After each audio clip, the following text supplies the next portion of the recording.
இவங்களை பற்றி பேசுறதுக்காக கரெக்டான ஒருத்தரை கூப்பிடணும்னா, அவர் தமிழ் சினிமாவில் எத்தனையோ படங்கள் வந்திருக்கு. ஆனால் இப்படி ஒரு சோஷியல் ஜஸ்டிஸோட ஒரு டயலாக், ஒரு சமூக என்ன சொல்கிறது, ஒரு தலைமுறைக்கு ரிவெஞ்சை விதைக்காம, நீ எப்படியாவது படிச்சிருடா, படிப்பை பிடிச்சிக்கோடா, அது தாண்டா உன்னைய காப்பாற்றும் அப்படின்னு சொன்னார் பாருங்க. அந்த இடத்துல அந்த தருணத்தில் அவர் உயர்ந்து நின்றுட்டாரு. தேசிய விருதுகள்லாம் தேவையில்லை, அந்த ஒரு வரியை இல்லை அந்த ஒரு காட்சியை பார்த்து எத்தனை பிள்ளைங்க மனசில் எப்படியாவது நம்ம படிச்சிடணும்னு நினச்சிருப்பாங்க பாருங்கள். அதுதான் பிக்கெஸ்ட் ஒரு அவார்டாக இருக்கும் அவருடைய லைஃப் டைமில் நினைக்கிறேன். இன்னும் கொஞ்சம் நெருக்கமாக சுருக்கமாக சொல்லணுன்னா, அவரும் ஒரு அரசு பள்ளி ஆசிரியரின் மகன். கரெக்டா சார்? வெல்கம் பண்ணிடலாமா?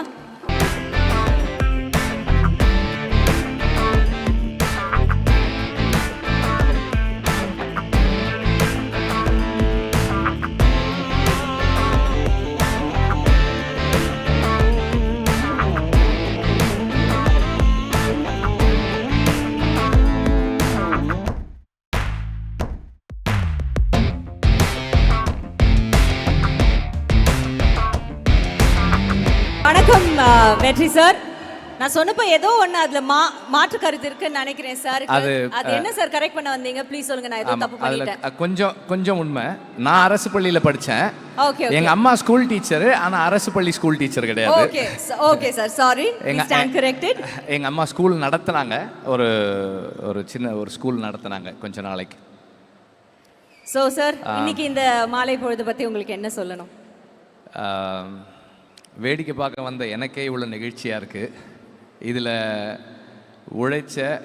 உழைக்கிற அகரத்தை சேர்ந்தவங்க, அகரத்தை வழி நடத்திக்கிட்டு இருக்கிற சூர்யாவுக்கும் அவருடைய டீமுக்கும் இது எவ்வளவு நிகழ்ச்சியாக இருக்குன்றது எனக்கு தெரியுது. ஏன்னா ஒவ்வொரு மாணவரும் இங்கே வந்து அவங்களோட பயணத்தையும் இன்றைக்கி அவங்க வந்து சேர்ந்துருக்கிற இடத்தையும் அவங்க சொல்லும் போதெல்லாம் நான் என்ன நினைக்கிறேன்னா, எனக்குள்ளே ஓடுறது ஒன்றே ஒன்று தான், இந்த அகரம் இல்லாமல் இருந்திருந்தால் அவங்க வாழ்க்கை என்னவா இருக்கும் அப்படின்னு தான் நான் யோசித்துக்கிட்டே இருந்தேன். அகரம் இருந்ததால் என் வாழ்க்கை இது அப்படின்னு சொன்னாங்க.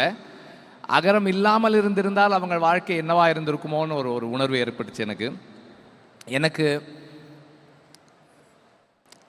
நமக்கு எல்லாருக்குமே வந்து ஒரு காலகட்டத்தில் ஒரு வாய்ப்பு கிடைக்கும்.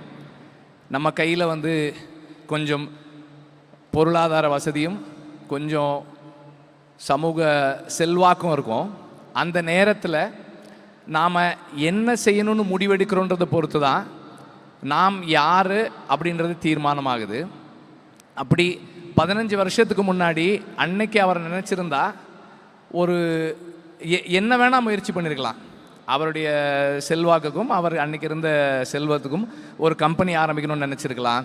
அல்லது ஒரு இப்பவும் இருக்குது, தயாரிப்பு நிறுவனம் இருக்குது, இன்னொரு பெரிய தயாரிப்பு நிறுவனம் அமைக்கணும்னு மட்டும் நினச்சிருந்துருக்கலாம். ஆனால் அதை தாண்டி ஒரு விதைன்னு ஒரு திட்டம், அதில் வந்து இளைஞர்களுக்கு கல்வி கொடுக்கணும்னு தீர்மானிக்கிறது இருக்கு இல்லையா. அண்ட் அது எப்படிப்பட்டவங்களுக்கு அந்த கல்வி போய் சேரணும், அதை யார்கிட்ட சரியாக கொடுக்கணும், எவ்வளவு இன்ஸ்பயர்டாக யங்ஸ்டர்ஸ் இருக்காங்க, அந்த சரியான இளைஞர்களை தேடி அதை அவங்கக்கிட்ட கொடுக்கறது இருக்கு இல்லையா. நான் கொஞ்சம் விசாரித்ததில் சொன்னாங்க 98% சக்ஸஸ் ரேஷியோ. அகரம் ஒரு கைனா அந்த மாணவர்கள் இன்னொரு கை. ஏன்னா அவங்களும் வந்து 100% அவங்களுடைய உழைப்பை போட்டு இந்த இடத்துல வந்து சேர்ந்துருக்கிறாங்க. அப்படிப்பட்ட மாணவர்களை தேர்ந்தெடுக்கிறதுக்கான தேர்வு முறை உட்பட எல்லாமே ரொம்ப சிறப்பானது.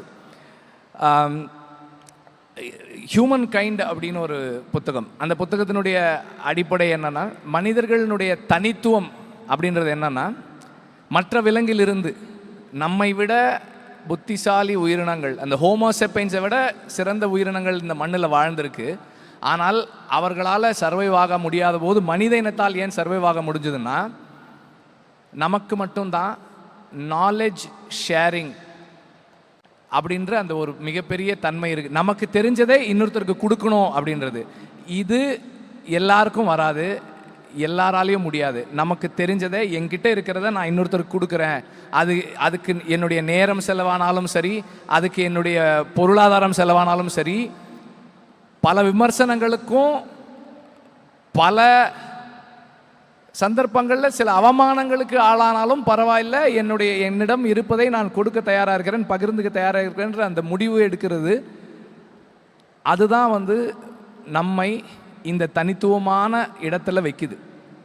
நமக்கு கிடைச்சிருக்கிற இந்த சந்தர்ப்பத்தை பயன்படுத்தி நம்மளால் என்ன கொடுக்க முடியும், நமக்கு இந்த சமூகம் நமக்கு ஒரு இடத்த கொடுத்துருக்கு, நாம் அதுக்கு திருப்பி என்ன கொடுக்குறோம் அப்படின்றது ரொம்ப முக்கியமான ஒரு விஷயம். குறிப்பாக இந்த மாதிரி வாலண்டியர்ஸாக இருக்கிறது வந்து மிகப்பெரிய சேலஞ்ச். எல்லாராலையும் இருந்துட முடியாது. அவர் சொன்ன மாதிரி எது வேணால் கொடுக்கலாம், ஆனால் நம்முடைய நேரத்தை கொடுக்கறதுக்கான துணிச்சல் வேணும். It takes a lot of courage to give up on personal interest and do what it takes to do things for others. மற்றவர்களுக்காக நாம் இதை செய்யணும்னு நினைக்கிறது என்னுடைய வேலையாக, எனக்கான தேவையாக நான் நினச்சி செய்கிறதுக்கு ஒரு பெரிய கரேஜ் வேணும். அந்த அடிப்படையில் உங்கள் எல்லாருக்கும் வந்து என்னுடைய நன்றி தான் சொல்லணும், வாழ்த்து சொல்ல முடியாது. Thanks a lot. அண்ட் நான் தான் உங்கள் எல்லாருடையும் கை குலுக்குனேன், நீங்கள் என்னோட கை குலுக்கல. பிகாஸ் என்னால் வந்து என்னுடைய பொருளை கொடுக்க முடியும், இந்த மாதிரியான வேலைகளுக்கு என்னுடைய நேரத்தை குடிக்க முடியுமா எனக்கு தெரியல. அதை நீங்கள் கொடுக்குறீங்க, it's a big thing. And இதுபோல் இன்னும் நிறைய வாலண்டியர்ஸ் வர்றது முக்கியம்னு நினைக்கிறேன். அகரம் இன்னும் வலிமையாக வேலை செய்கிறதுக்கும் அவருடைய கனவை உங்கள் எல்லாருக்கும் வந்து உங்கள் எல்லாருக்கும் சூர்யா சார்னால் ரொம்ப பிடிக்கும். அவருக்காக ஏதாவது செய்யணும்னு நினைக்கிறீங்க. நீங்கள் இந்த மாணவர்கள் எல்லாருமே வந்து நீங்கள் திரும்ப வந்து கான்ட்ரிபியூட் பண்ணுங்கள், வாலண்டியர்ஸ் ஆயிருங்க நான் ரெக்வெஸ்ட் பண்ணுறேன். பிகாஸ் இது ஒவ்வொருத்தரும் இது ஒரு ரிலே ரேஸ் மாதிரி தான். ஒருத்தர் தொடங்கணும் முடிச்சுட்டு போயிட்டோன்றது இல்லை. இதுலேயுமே சில மாணவர்கள் சொன்னாங்க, நாங்கள் எங்கள் ஊரில் போய் ஒர்க் பண்ணுறோம், கான்ட்ரிபியூட் பண்ணுறோன்னு சொன்னாங்க. தொடர்ந்து அதை செயல்படுத்துகிறோம். அண்ட் மீண்டும் நான் சொல்கிறேன், சூர்யா சாருக்கும் அகரமுக்கும் என்னை இந்த இடத்துல வந்து நின்று இந்த மாணவர்களுடைய சாதனையை, ஒரு தலைமுறையை ஒரு படி முன்னேற்றிய இந்த நிகழ்வை பார்க்கறதுக்கான சந்தர்ப்பம் எனக்கு கொடுத்ததுக்கு நான் I really thank you all. Thank you very much. Thank you. வெற்றி சார், ஒரு கொஸ்டின். நீங்கள் அந்த ஒரு டயலாக் எழுதுனீங்கல்ல, காடு இருந்தா எடுத்துக்கிடுவானுங்கன்னு, அது எழுதுறதுக்கு என்ன சார் ஒரு காரணம்? அந்த கல்வி பற்றி அவ்வளோ ஒரு டீப் ரூட்டடாக ஃபோர்ஸ்ஃபுல்லாக அப்படி எழுதுனீங்க இல்லையா, அதுக்கு ஏதாவது ஒரு இன்சிடென்ட் அப்படி ஏதாவது இருக்கா உங்களுக்கு? Would you like to share with us? இல்லை, அதுக்கு காரணம் கல்வி தான், வேறு எதுவுமே கிடையாது. நமக்கு படிப்பு சரியாக வராதுன்றதும் படித்தவங்க இன்னும் நல்லா இருக்காங்கன்றதும் தான் அதுக்கு காரணம். சீரியஸாக சொல்லணுன்னா, இது வந்து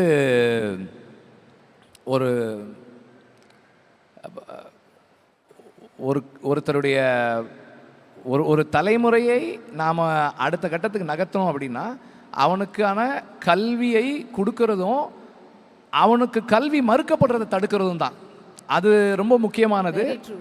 ஸோ அதுதான் அதுக்கான இன்ஸ்பிரேஷன். அப்புறம் அது வந்து ஒன்றும் ஒரு யாரும் சொல்லாத வசனம் கிடையாது, ஒரு பெரிய விஷயமும் இல்லை அது.